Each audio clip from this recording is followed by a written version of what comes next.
Now entering Nerdist.com. Jackie Cation, Laurie Kilmartin. Jackie Cation, Laurie Kilmartin. It's the Jackie and Laurie Show. The Jackie and Laurie Show. It's the Jackie and Laurie Show. The Jackie and Laurie Show. Okay, one, two, three. Clap. Fuck. I think we said the word three together. Okay, so we're clapping on three. Sure. Go. 1, 2, 3. Did it. Okay. All right. Exciting times. Look, this is why Kyle gets the big bucks. I don't think we clapped in sync at all.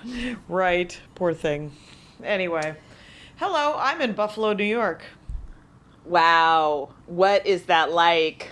Well, there's a lot of places that keep telling me they have buffalo wings.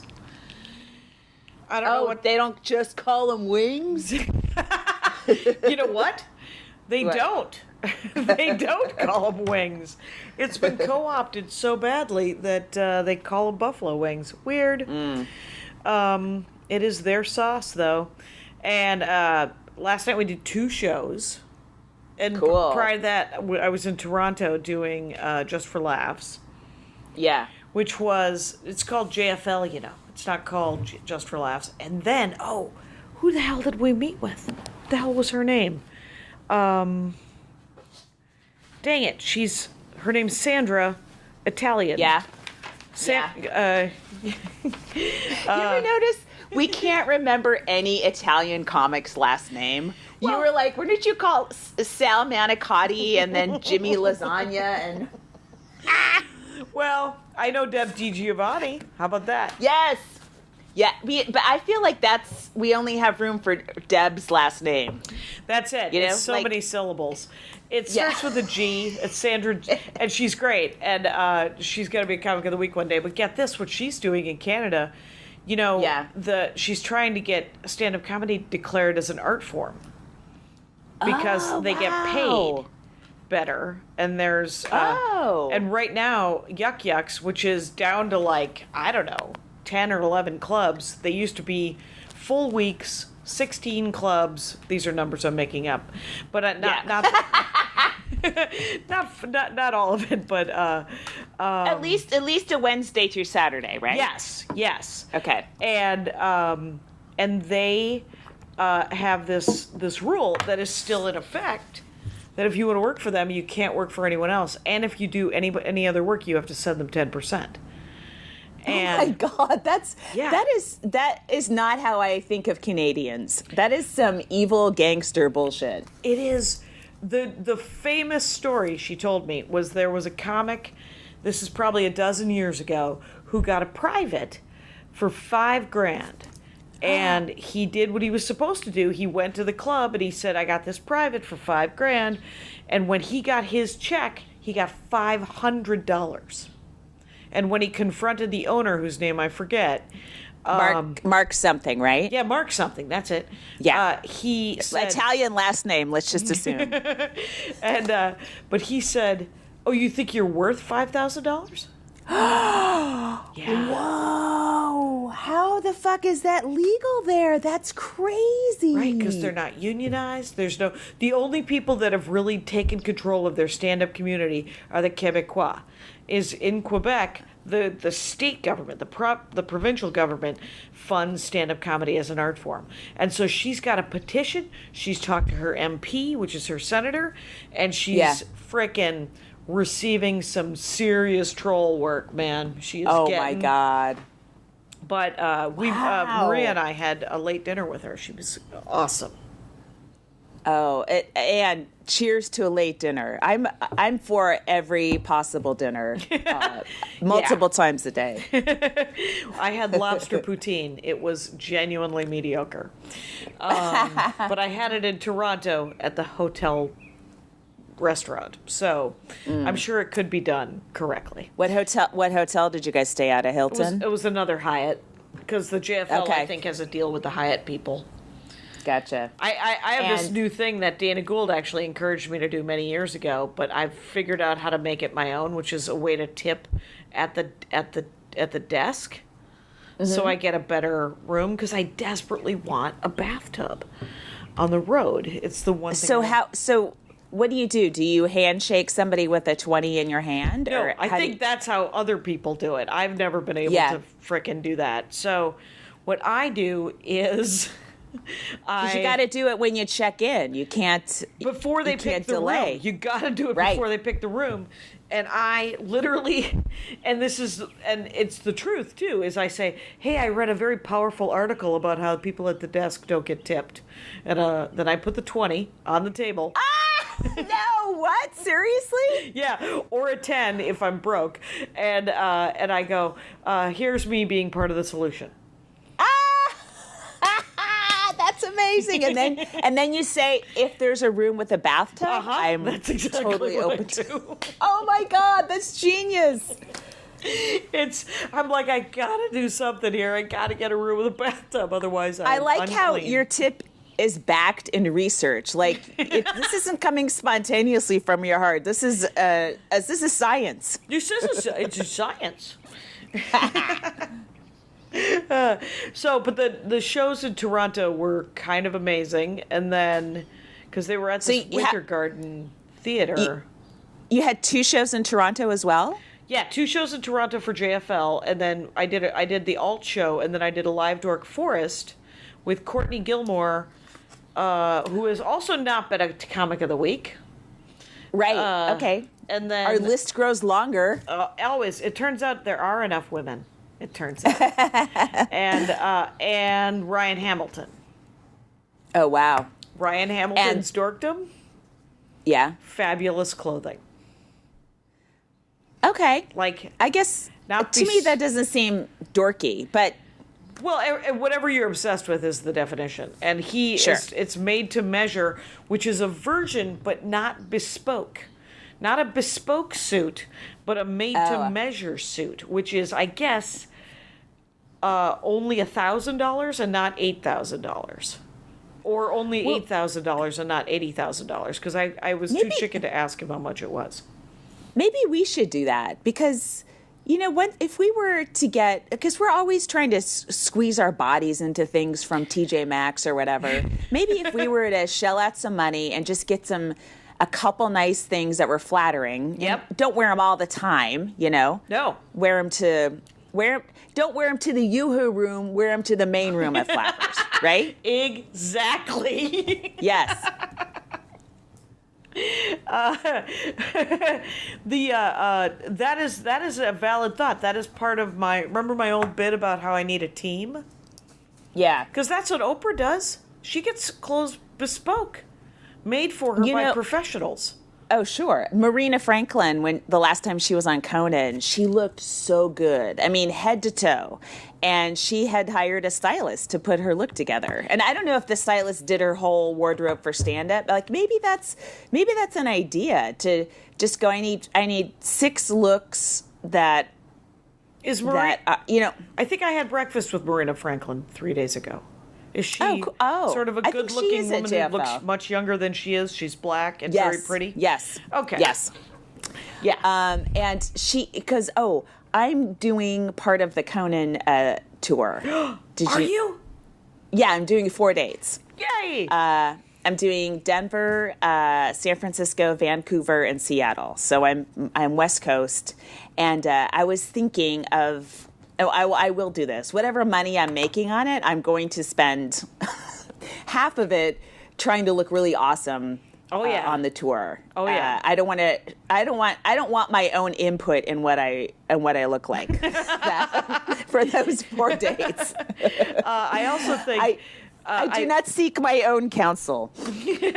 And I also think that all of the men folk that are on that, they have the one nice suit, even if they're not. Super, like, even if, the professionals are involved with men, and then they can wear the same thing a lot, which is harder for women, but I think we should totally do that. Yes, because you're doing, like, high-profile tours, too, And, with stuff with Maria, even though you're like, oh, it's I know these audiences and stuff, but they're still high profile. And Regan, as well. And maybe it's time to have a big girl outfit, like big time outfit, Right. I think you're completely right, because me saying, well, this is my good hoodie is insane. And I'm doing with Brian. I'm Brian Regan. I'm doing his Midwest tour with him in 4 nights in November. I'm doing Minneapolis, Duluth, Rochester, and Winnipeg, Canada. Wow, that's great. Yeah. Well, so we should definitely. Maybe I'll take half of that money and buy a decent outfit. Because at this point, our bodies aren't changing, basically. That's what I feel like. But part of me is always like, oh, maybe I'll be thinner. And watching these old, I have finished going through all my VHS tapes. Have you? Now I have like 10 super high 8 tapes. Remember high 8? No. Those are like tinier cameras, and so now I think I'm just going to take those to Costco. Otherwise, I have to buy a high 8 machine. Even on eBay, the used ones are like $300, and I just don't want another piece of machinery. I think Costco might be a little bit cheaper. They're not that cheap, but it's better than buying another piece of machinery. Do you have a Costco membership? I do have a Costco membership. Yes, That's right.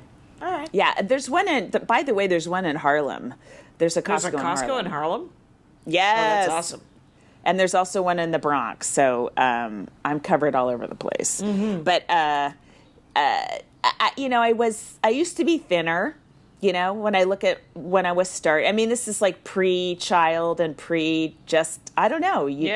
I was working out like at least 2 hours a day. I would swim, and then I would rollerblade for an hour in the afternoon. You're a pattern card of 90s fitness. It's a good sport. But part of there's always part of me going, oh, I bet I could if I could get back into that size, but I just don't want to spend the energy I have left in the world on Earth, trying to get back to being right. just 12. Yeah. I'm doing what I can over here, but there's trouble. I don't know what to tell you. You're traveling. That is so fucking hard. I'm traveling, and quite honestly, I am an emotional wreck over this Supreme Court thing. Oh my God. It has been, I can't get to sleep. I'm having nightmares. It's grim. It's grim on the road. Wow. But I come home tomorrow. Will you come home to a united America? Maybe.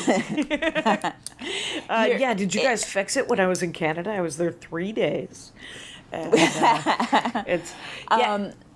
that was wrenching. And by the way, I was writing. It was a Thursday, so we had to write jokes. So I was going back and forth between I would watch a little bit and just be set on fire, and then I would have to write jokes. And at the same time, we're trying to.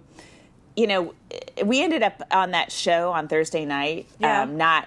Conan just said, he said on the air, he said, we're all stressed out from watching it. We're just going to tell some silly, dumb jokes about nothing. And so we just did a lot of, stuff like a man in Florida, that kind of a thing. Oh, right. And which I'm sure everybody appreciated, quite honestly. I think they did. Yeah. I think, there's other shows to go to if you want to go, fuck yeah, when someone makes a political point.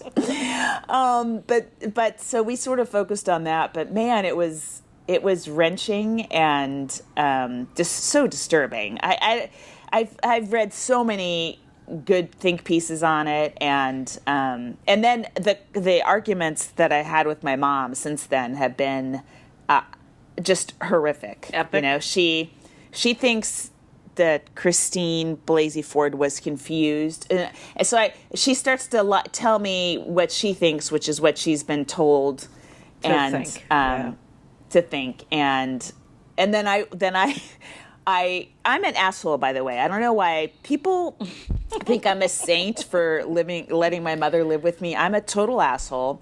So I said, you know, her mother, her parents got married, and then she was born 7 months later. Right. And she has always told my mom was so naive, and my dad, you know, her dad was, he was kind of a fun grandpa, but I would never want that guy as my father. Right. You know, and he used to sell like feminine hygiene products, and he would ask my mom when she was like 12, he would like kind of deliberately humiliate her in front of the other salesmen, like, hey, how do you like those pads, when she was 12, you know? Wait, that's how long he's known her? What about her being 12 years old? What? Well, her father, when she was 12, her father dad. was a salesman. Yeah. Oh, Christ on a cracker. No, not my dad. Yeah. Yeah. So, and my dad is so the opposite. She went completely the opposite, which was, a great, yes, thank God. But so I said to her, you know, based on what I know about Grandpa, and that he's a salesman, and he was he played football for Notre Dame, very good looking football player, sports guy, and your mom, who you've told me is super, super naive and sweet, it's possible your conception was a date rape. Yeah. And they were forced to get married, and understandably, she did not like to hear that. But I was just trying to say, look, you come from a long line, perhaps a long line of women who were coerced and stayed silent. And from what I know about, you know, her mom's family, and they go back to Canada, and before that, England. This isn't the Luxembourgers, and it's not the Irish. And there might have been, you know, one of her mom's brothers was definitely inappropriate with a different female family member. And I'm like, who knows? Maybe he did something to your mom, and that contributed to her being unable to stick up for herself, and et cetera, et cetera. And, you know, two generations later, you look the other way while I'm in the clutches of a guy who's now in prison for 40 years. Yeah. So that was one argument. Thank you, President Trump, for that one. Yeah, thanks a lot for making my house a battleground. And it's completely just the reveals of. And the stuff that I'm working on stage is, we've been in Buffalo now. This is the second day. We did 2 shows last night, and it's a Saturday, right? So can I tell you, I think Buffalo is the most macho, manly town in America, and not in a good way. Well, there was on the other side of my merch table where the thing was set up, there was the ball of foot was on the television. They were watching some college game, and this dude on the other side of the thing just started screaming. Maria's on stage, and he's just screaming how great it is or some good thing. And I looked at the bartender and I said, "Isn't there a mall that guy should be in?" And I gotta laugh, but the thing is a bunch of people just walked off the fucking street to see Maria Bamford. Oh no! It's a terrible idea. Terrible. And I tried to warn them first show. Like first show, I got up and I did my stock sort of, hey, if you're fans of Knob Job, you've chosen poorly, because it's Maria Bamford and myself, and then 4 of them were kicked out during her set. They walked out. There was a bit of a Grumposaurus Rex, and they tweeted at her, and she was kind of bummed because we all want to be liked. And I was like, you don't want to be liked by fucking idiots. The assholes tweeted at her? Yeah. Oh, that counts even less. Yeah. That counts even less. No, that's just like YouTube comments coming at you for no reason. I mean, exactly. That's ridiculous. Yeah. What the fuck? Yeah, it was completely maddening. And then second show, they were even dumber. And at one point, she blessedly said out loud to them, "Well, all y'all can fuck yourselves," which I laughed so hard. I was like, "Hey." She was like, This is the she did not say this is the material, get used to it, which is sort of stock stuff that I've said. But I want Maria to get kind of road hacky. I know. That's as close as it ever fucking came. That's what Trump's doing to this country. Maria's like, I don't come where you work and slap the dicks out of your mouth. Now shut the fuck up. That would be great. It would be the best. She can use my variation, which is, I don't come jump on the bed when you're working. Anyway, yeah. So it was Banana Land, and then I have decided all the comedy clubs. All right, Jackie and Laurie listeners, I don't know what the fuck you're calling yourselves. Do you guys have names? Rangers of the Dork Forest. Wait, they should call themselves Murderinos. Ooh, see if we get any more listeners. So what I want everyone to do, if you're comics and you're working the road, is I want everyone to just look in, or people who, whatever town you live in, look at your comedy club and email me the lineup. Oh. Because it's not any one club. There's no, I mean, if you have 7... You're talking about hiring female headliners, hiring female comics. Yeah. If you've had 7 women headliners in the last 2 years... God. That's exhausting. Unbelievable. And every single one of those headliners... And this is more than one club. This isn't just Helium or just Buffalo, or it's almost every single club I've ever been in. And the women that they have headlining are different from the men they have headlining. Both are very, very funny, but the women they have headlining are murderers who fill the room. Right. They're famous, right? Yeah. It has to be Jen Kirkman who could fill a room. It has to be Nikki Glaser. It has to be right. Sarah Kalana. It has to be, and I saw these amazing, I mean, it was like the wall that had the women's pictures on them. I was like, yeah, all those women are on TV. Yeah, right. And so they can fill the room, and I don't blame you for booking them, ever. But some of the dudes, they're all funny dudes. I would not take a week away from any of those guys, you know? Right. It's, Tony.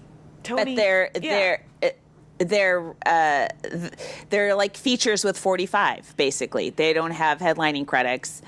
They don't have credits that are going to draw people in. Yeah, they don't fill the room like those women do. And they fill the room like those women do because those clubs book them every year and they can build a following, you know? Todd Glass isn't going to fill a room on his name. He's going to fill a room because he plays it every year. And he's a delight, right? Right. He's, guys, Joey Diaz, you know, well, Joey has a major he has a lot of podcasts. I'm sure like Todd does too. Well, and Doug Benson, but it's like they fill the room because of recurring. Yes, that. But I there's also another. There's lots of male comics that no one's really heard of that are very funny, but they are headlining because they're men and it's time to headline them. But you don't have a lot of unfamous women who are also headlining because it's their time. Like the women have to go overboard with the credits. They have to be the perfect witness testifying against Kavanaugh. Yeah. They have to have all their ducks lined up, and the guys get to be halfway there. Right. So manager guy was standing next to me, really nice, really good guy, nice guy. And the people were like, "You were so funny." And I said, "Yeah, can you email the club and tell them to headline me?" And and he was like, "Okay, I'm going to get a lot of emails." And I said, I hope so. You know, I don't know. Because it helps if you request women locally, right? Like if you go to the club and then you request women. And then... or specific women always helps as well too, and but there were several Jackie and Laurie fans who came. They got the big stickers. Cool. Yeah, they did. Yay! Those stickers are 60 cents each. You're giving that shit away, Jackie? I know it. I sold merch like a monster, though. Holy smokes! I love hearing that. What did you sell? Give me as many details as you can. And pins. Yeah. And people bought CDs? Yeah, I bring my last 3 CDs. I have 4 CDs. Fuck. Yeah. And I made, it's got to be $800. Jesus Christ. Yeah. That is the correct response, by the way. I am putting I've never sold CDs. So much merch in my life. That's amazing. When I sell a book, an autographed copy of Shitty Mom or Dead People Suck, I'm throwing a CD in there. Oh my God. My only CD. Bring the CDs. First of all, CDs and pins, super light. Yeah. I kind of wish I had the t-shirts because I would have sold a bunch, but I also am glad that I could bring one piece of luggage. But I have books to get rid of, That's what I have. Yeah, you do. You do with that. Yeah. But you could also bring 10 CDs because that's $200. Yeah. That's true.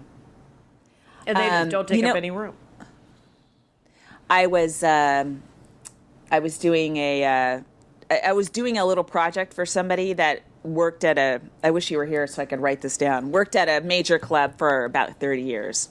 Oh. And so he's seen it all. And he mentioned, he goes, well, I read your thing in the New York Times, that thing I wrote after Louis first was exposed.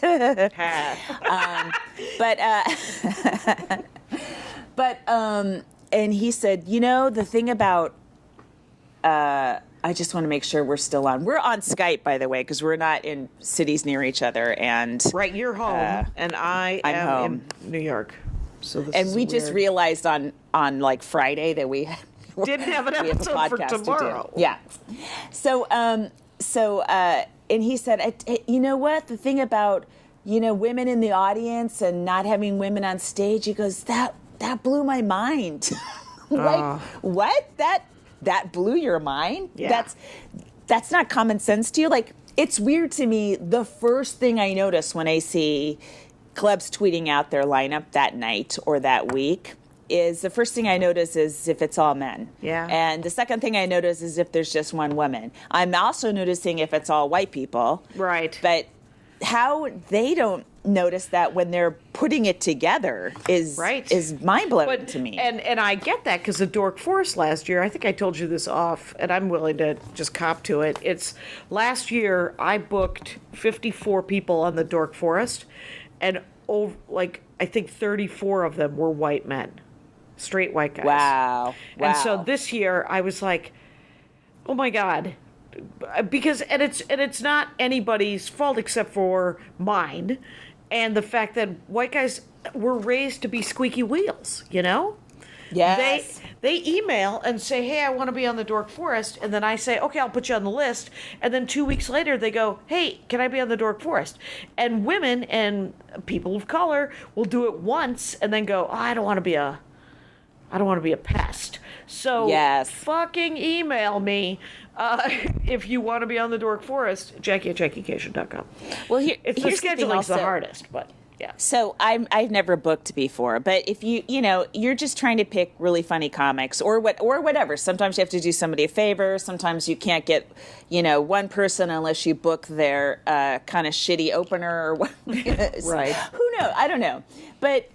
Sometimes it's just plug and play, and you want that obligation to end because you have 60 shows to book that week or something. Yep. I guess, but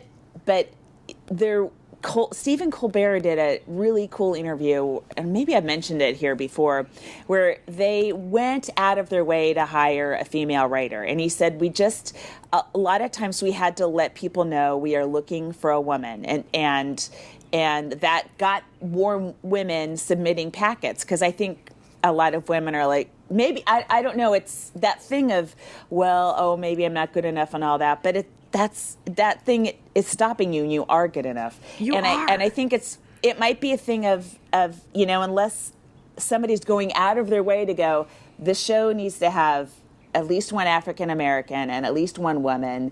And if I have an African American woman, it's not a twofer. It's not I get another woman or I get another African American, Right. There's just I just been seeing so many lineups with 6 comics, showcase lineups, and it's 4 straight white guys and 2 people, either women or people of color. Sometimes the of the 4 guys, there'll be a black guy or a Hispanic guy or something. Sometimes not at all. And sometimes it's all white guys. And that thing with Hannah Gadsby where she said it's human neutral, it really is. And you get so used to neutral that it's hard to it's hard to see it and think of it as jarring. But seeing it should be like, whoa, just like if you saw a lineup of all women, you'd be like, whoa, that must be a woman's show. Well, if you see a lineup of all white guys, that should also make make you go, whoa, that's an all white guy show. Yeah. And just and how many, it's just, we've always thought that we were nuts, Right. We've always thought, oh, I guess I'm overreacting. Oh, I guess this isn't happening to all women. And now, because of the internet, we can go, oh no, never alone. You're not the only. It's a ton of road clubs. And I mean, if you want to talk about overreacting, Lindsey fucking Graham this week, What did she do? I missed it. What did she do? She was very emotional. I don't even, at the moment, I don't even like using she as a pejorative against Lindsey Graham. I feel like we're seeing there's a strain of white guy that's very entitled, that can't stand that they're finally being called on it. Oh my God, I'm so sorry. I was getting Lindsey Graham, the senator from South Carolina. That's who you're talking about, right? Yes. I heard Lindsay Lohan. Hi. Oh, that's right. Did something happen with Lindsay Lohan? No, but I would prefer she be the senator from South Carolina at this point. Lindsay Lohan also went banana. That's disturbing on every single level, that she's coming after immigrant children, and she's like, these people don't have enough going on. They've got Lindsay Lohan trying to take their kids. Unbelievable. Right. I didn't. That's what I missed. I didn't miss Lindsey Graham being a fucker. So you weren't making a joke about Lindsey Graham being female? Oh no. That's what I thought you were doing. It's it's going in with my homophobic set as well, where I talk about people being gay in a pejorative way. Right. It's no. I genuinely mixed up. I heard Lindsay Lohan because I knew that she did something weird this week too. No, Lindsey Graham is a disaster, and they're all retiring and trying to handpick the next nightmare. Yeah. I think everyone does that. See, I think a lot of this stuff has always been done, but it's just been done behind closed doors. And the spotlight. I would bet. I feel like we're finally seeing what they actually do behind closed doors a lot of the time, and they don't like it. I don't even like it, but hopefully, shining a light on every rock that's turned over will burn these people in the sun. Hey, yes. Let's do something cheerful. The comic of the week. Oh yay! Where are we at, by the way? We're at almost we don't have 32. We can't time shame Kyle. This is too bad. Kyle, make this go faster. Time shame. That might be the name. Time shame Kyle. Sure. The DeAnne Smith. DeAnne Smith. I just saw her again, and I had seen her before, and I forgot that I saw her until I saw her on stage, because that's how my mind works. She is, I think she's a U.S. comic. I forget where she's from, but I thought she's Canadian. She works a lot in Canada, but I believe her to be a U.S. citizen. Because I think I met her at Montreal. Right. I met her in Montreal. I just met her again in Toronto. And she has red hair, right?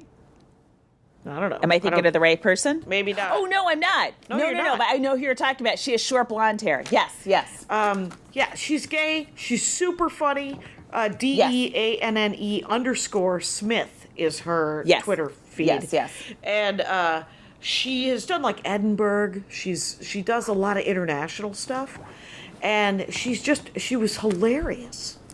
Yeah. Just super charming, and really it was just a great voice, She just had a really nice perspective, and it was great. I think she did the gala this year too. She's very funny. Yeah. So DeAnne Smith is my I want to do Edinburgh again, I've never been. Did you do it? I did it once in 2004. I think I told you this. I shared a month with Doug Stanhope and James Inman from Seattle. So we each did 8 days at the Velvet I think it's called the Velvet Underground or the Underground. Maybe the Velvet Underground, of course, is a band, or maybe it's called the Velvet Lounge. Yeah. What am I? Who knows what I'm fucking doing now? But it was really cool. I don't know. You have to kind of go there for the whole month, though. Although I did it this one time because Brian Hennigan, who's Stanhope's manager, kind of organized the whole thing. So I didn't have to do all the work that a lot of people have to do. Well, that's the thing, right? Is like, yeah, I have always wanted to do it. Ever since I think it was in 2004 or 2005 when I met Stuart Lee and David O'Doherty and all these great British comics who and David O'Doherty's Irish, but they do it every year, and a lot of the Australian comics do it every year, and so that's just a different way to do stand up. I cannot turn over. I mean, we've talked about this before. There's no way I can turn over an hour. Yeah, especially not with the way the you write super tight, and it has to be massaged with a lemon oil and some avocado. It's hard to get lemon oil because lemons don't produce oil. So that really, it puts a burden on me that you can't even imagine, Jackie. Oh, fine. And it's, I think that it's, I really want to do it. Oh, I talked to Chad Daniels today. He just did Conan. Oh, yeah. Oh, God. Oh, I haven't seen it. Was it great? He was very funny. I don't think the crowd was that great, but it was Thursday. I think everyone was just wrung out, but he did great. He's very funny. I freaking love that guy. And but he just recorded the new album in June. It's going to come out, he's hoping, before December. And my album came out the same time his last album, so he's turning it out in 2 years, and I'm not going to put mine out for another year. I gotta my stuff. I've got 45. I've got 50. I don't want to record it yet. I want it to be tighter. Gotcha. So there's you have time to do it the way you want to do it. You don't have to. I mean, he's feeding children, so he might be churning out albums faster than you. Some of them are getting close to college age, and so they don't stop eating. And I know this too is that everybody just writes it's a different pace. And I just got to embrace my pace. And when it comes out, everyone will be happy that I waited another year. That's what I'd say. That's well, I mean, Emo Phillips is arguably one of the greatest comics in the United States, and he doesn't churn out an album a year. I don't know what his rate is, but it's definitely not that. Right. And his writing is some of the finest in the it's very dense, and I think you just got to figure out what kind of a comic you are, and that takes it only takes 10 years, and then lean into that, and be the best storyteller or short joke teller that you are, or combination, or possibly you do a little footwork and some mugging. Do whatever you do, live it up. It's just stand up. We did a shockingly good show in Northridge. When I walked into that place, I was like, oh boy, this is going to be rough. There's 7 TV sets on. It was a bar, and it was a really good crowd. I couldn't believe it. They were an amazing crowd. That was so you weird. Got there later, but the first 3 comics were all in the military. To the point where I'm like, is there a base here that I don't know about? It just happened to be coincidence, but there's a Muslim Marine comic and a couple other, but I was just like, wow, this is a fascinatingly, but it doesn't seem like on purposely diverse show. Yeah. It just felt the next one's got another story that's fucking fascinating, Yeah. It did have that weird vibe because, I walked in and all the you made a crack about it, which I loved because they muted them as a sports bar will do, and but it's a kind of gig that you're like, I'm gonna need $200. I'm doing this gig, and then you get up and they were awesome. They were such a great crowd, and it did feel like unintentional, like it was just comics, and it was all different kinds of comics, men and women and melanin galore. It was awesome. And nobody commented on it. Everyone just did their sets. I saw Rob Hayes. Do you know Rob Hayes? Yeah. Okay. Because he and I met at that weird that festival in Nebraska that Eddie Brill used to book. Right. Where Johnny Carson grew up. He doesn't book it anymore. Yeah. But Rob Hayes is and I it still did in existence? It is. I think the town took it over. And oh my God.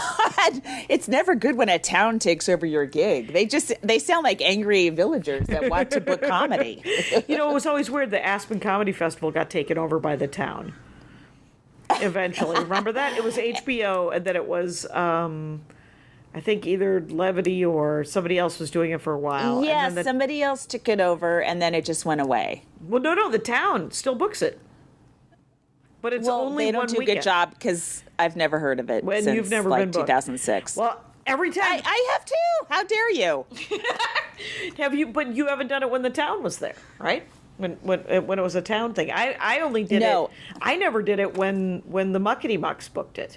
I only did it when Lisa Langang, the second year of HBO, booked it, and then I did it when the town booked it because the townspeople have always enjoyed my work. The townspeople are my friends. Sure.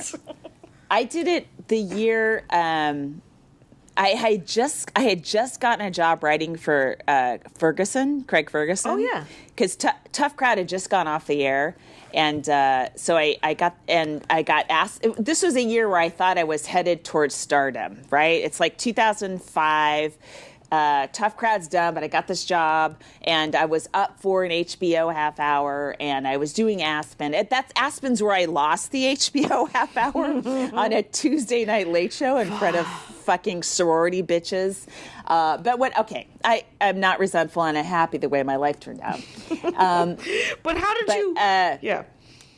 But so I was out walking with my then manager, the only time I've had a manager, who was, kind of known within the industry to be slightly drunk all the time and saying stupid shit. And so we turned a corner and ran into Conan O'Brien and Mike Sweeney and somebody else from the show. And he said, oh man, she just started writing for Ferguson. You got to have her on the show. Oh yeah. And everyone looked startled. And I kind of tried to fade into bricks, which was very hard to do. And then everyone went their separate ways. And I thought, oh my God, now I'm never going to get on Conan Right. I mean, it happy ending in the long run, but it was. But it felt intense. Yeah. Yeah, that was the beginning of the end of that manager-client relationship. There are two names that you're going to have to instant message me, clearly.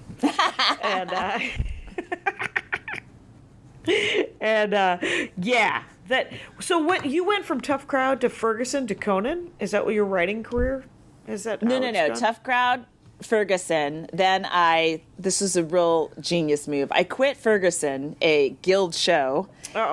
This is before I had a kid and didn't have anything to live for. And I started working at Adam Carolla's show, which was canceled almost the before it aired. It turned out to be sort of a placeholder show while they were getting Colbert together. Oh, okay. And then I went back to New York and I wrote on a website for a couple of years, and then I came back out to California for Bonnie Hunt, and then I did Conan. Oh, okay.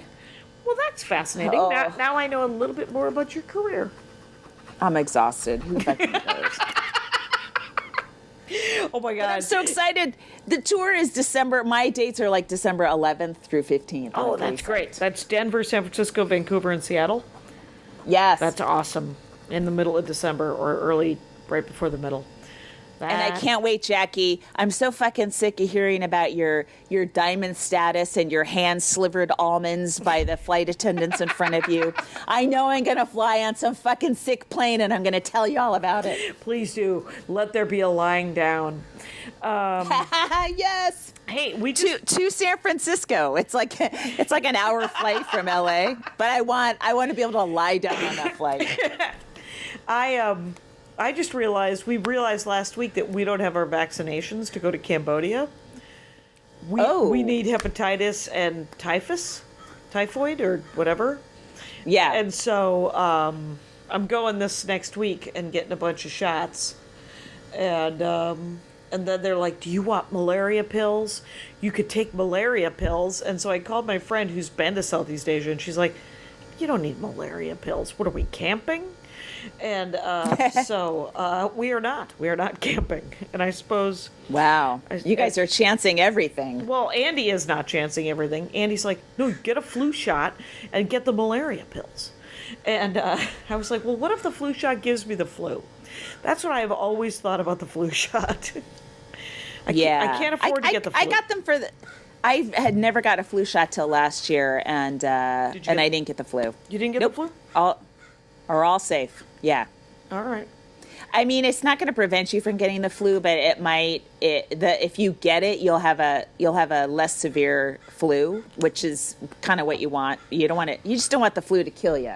If you get the flu, you just want to be sick. You don't want to die. And people, you don't want to die from the flu. Come on, it's fucking 2018.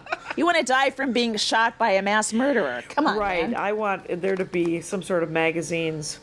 Oh my God, I had the most violent dream of my life last night. It was really, really brutal.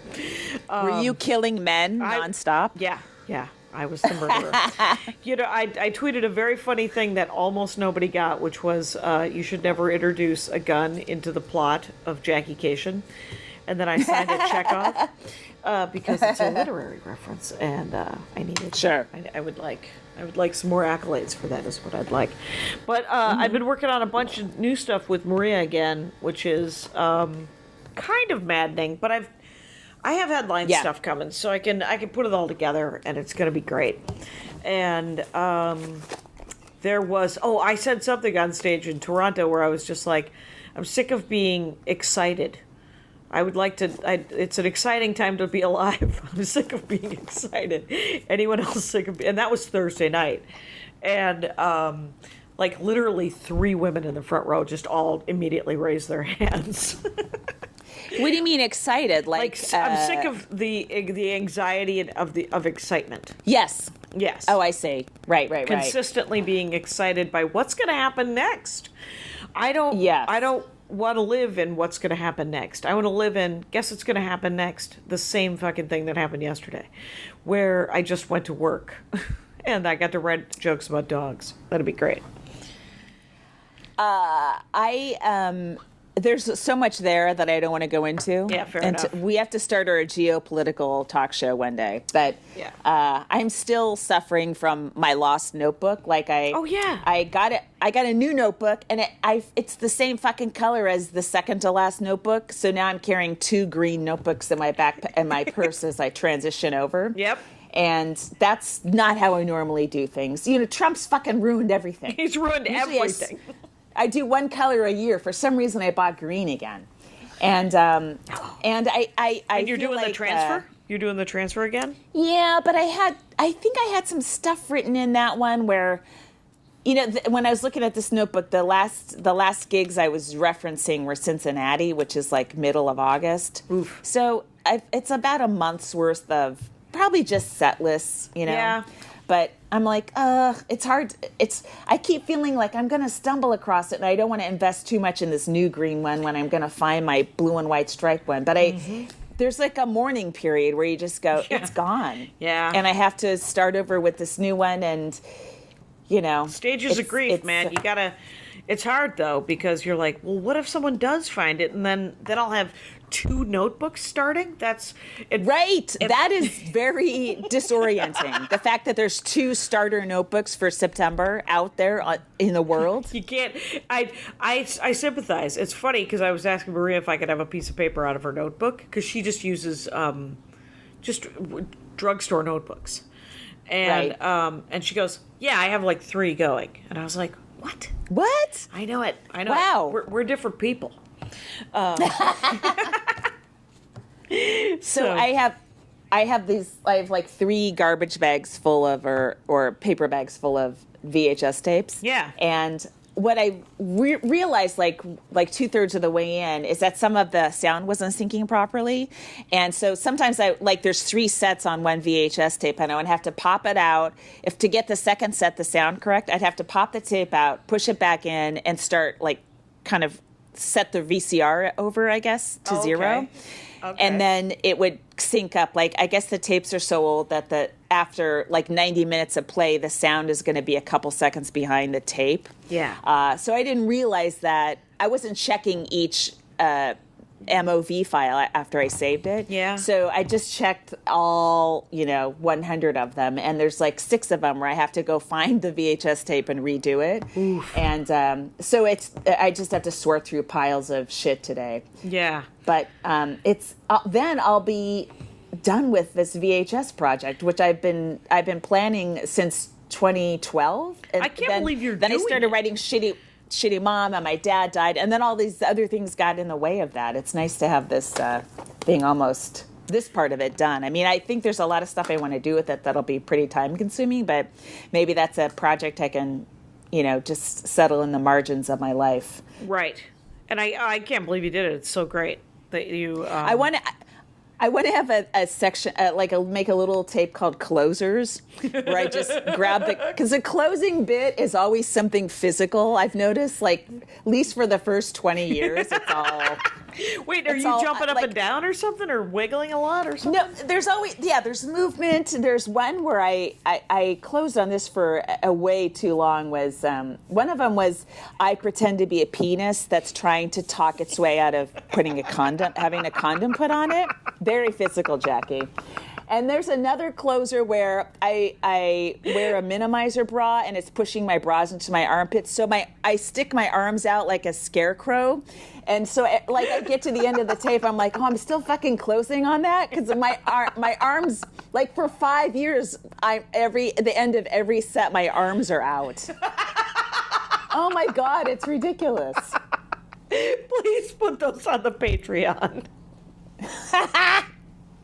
Please, I will. That one closer, the penis with the condom thing. That's what I really want to see, dude. It murdered. Well, it should. That's it. Last night I went to the vault because the crowd was so weird, and I closed on the tantric sex bit both shows. I was like, I'm not fighting this fight. I'm not fighting this fight. Plus, I realized that my new closer isn't actually strong enough to close on right now. Right.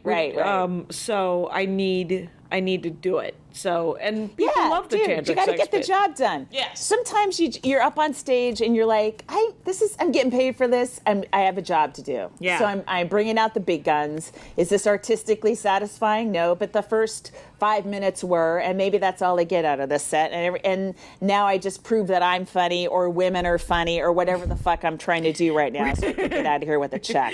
Right, exactly. And it was funny because Maria got off stage and she was like, "Oh man, I went to the vault," and I said, "You did the job." That's exactly what I said. I said, "You did your job." I want to tattoo somehow wear on my body DYJ, do your job. If everyone just were to do their job, this would be such a better world. Oh yeah, exactly. It's insane. It's I posted this thing last night about the just about how many women came up to me last night. I mean, I swear to God, it was like a dozen women came up to me between two shows. And in Buffalo, New York, where everybody's half in the bag when they walk in the room.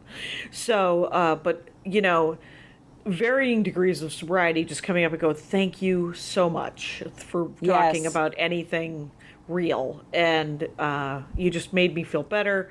And I felt, not alone and all this stuff. And so I posted a thing about how dudes just go light on the rape jokes right now, okay? Just seriously. Just, and your hilarity about the word feminism can take a rest. I don't know when you can bring it back, but not right now. And read the fucking room. And so I woke up to 6 fucking weird body trolls that were just busting my chops. And I'm like, oh, wow. Kicked out of the club. Block, block, block, block, block, block. And I hope they got some satisfaction from it. Because I certainly did. Facebook is garbage. Oh, it was Twitter. I know you're... It was Twitter? Yeah. Oh. Twitter's garbage too, but I'm not done with it. Right.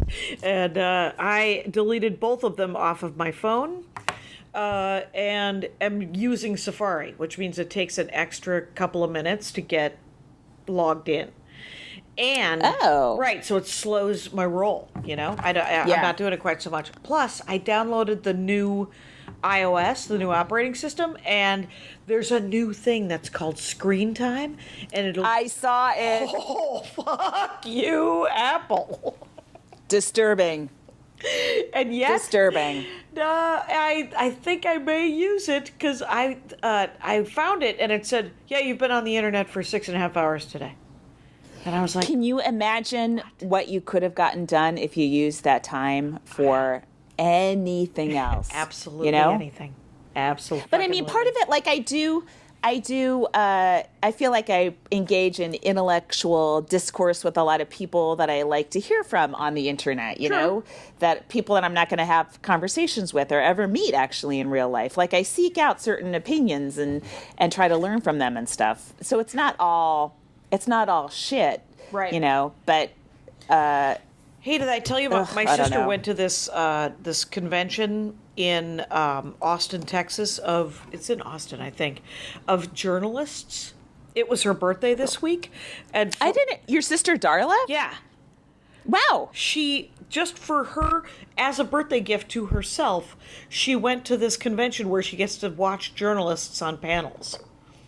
Wow, that's cool. It's exactly the kind of thing that you would love, and exactly the kind of thing that I'd be like, who is this?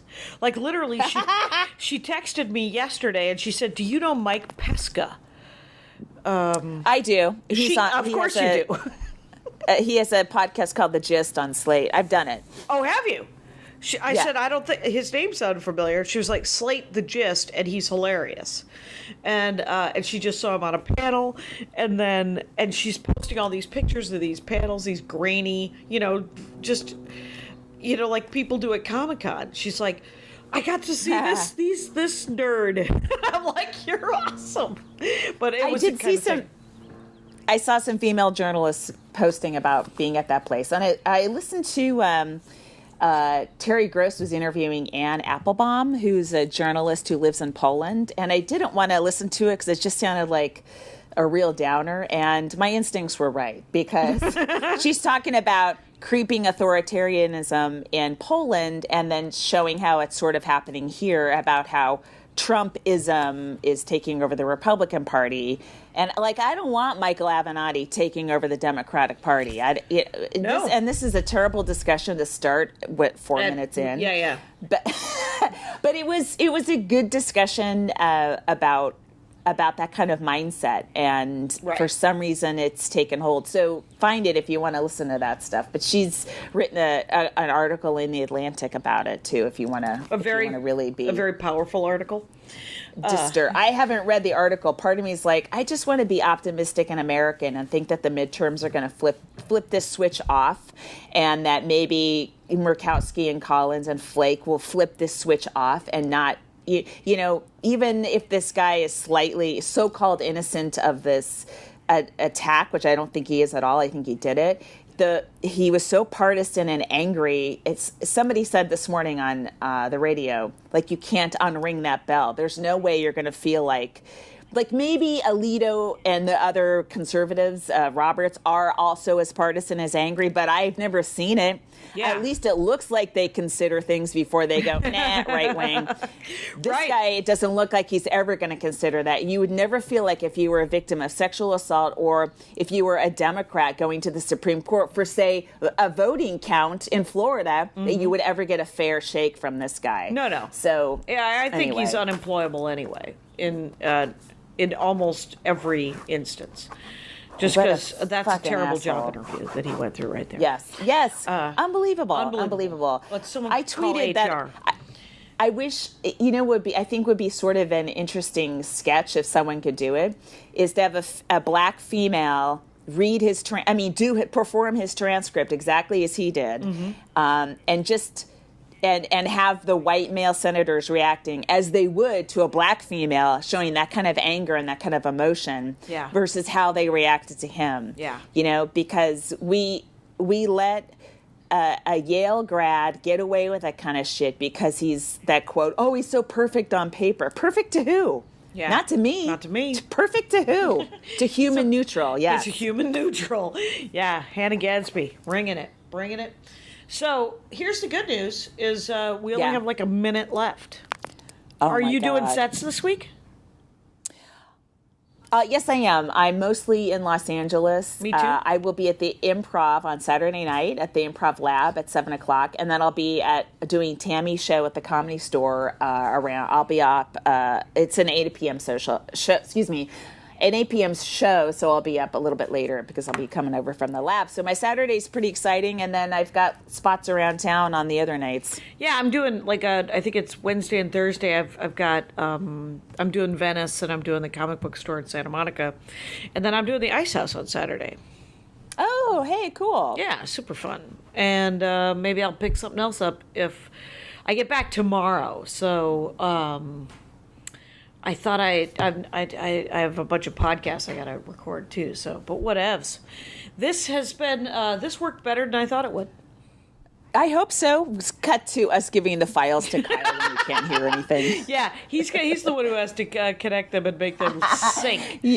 You and I frantically recreating this at midnight tonight. Oh man, I don't know how to. That would be awful. All right, well, put that thing on the Patreon. Are you coming? Oh yeah, come visit us on Patreon. We have nothing new for you. No, put that thing on Patreon. Well, you know what? I have to. I tried to save one of them as something, but it's such a giant file. I have to condense it. There's a lot of technical shit. I'm like, that's next level. I still have to see. Good. I just want to. I'm going through various steps to digitize all this. Okay, so it's all digitized. Now you have to. Just but we love our Patreons. Yeah. I think our goal is to be able to come up with more stuff that's just Patreon only. But we really are grateful that people are paying whatever they can for this, because we do really go out of our way to make sure we have something for you every single Monday morning. Right. We do it that, and our lives are swamped. So thank you for listening. Wow, look, this is the nicest end ever. Kyle clearly brings out the witchery in us, and when he's not here, we can't blame him. I think we've actually become friends. No, I'm hanging up. Bye. Now leaving Nerdist.com.